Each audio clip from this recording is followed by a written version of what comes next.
Peoples party ने petroleum मसनूआत के निर्खों में मजीद इजाफा नाकाबिल कबूल करार दे दिया है। शेरी रहमान कहती हैं कि हुकूमत आलमी मंडी में खाम तेल की कीमतों में इजाफे को बहाना बनाकर पेट्रोलियम मसनूआत महंगी करना चाहती है।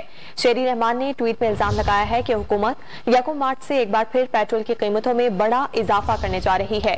निशानदही की है कि इस वक्त आलमी मंडी में खाम तेल की कीमत $100 फी बैरल है, जबकि मुल्क में पेट्रोल की कीमत ₹160 फी लीटर। शेरी रहमान ने याद दिलाया कि पीपल्स पार्टी के दौर में आलमी मंडी में तेल की कीमत $110 फी बैरल और मुल्क में पेट्रोल की कीमत ₹113 फी लीटर थी। हुकूमत आलमी मंडी की आड़ में अवाम को लूटने का मंसूबा न बनाए और अपनी नाअहली और आलमी कीमतों का बोझ अवाम पर मुंतकिल न करे।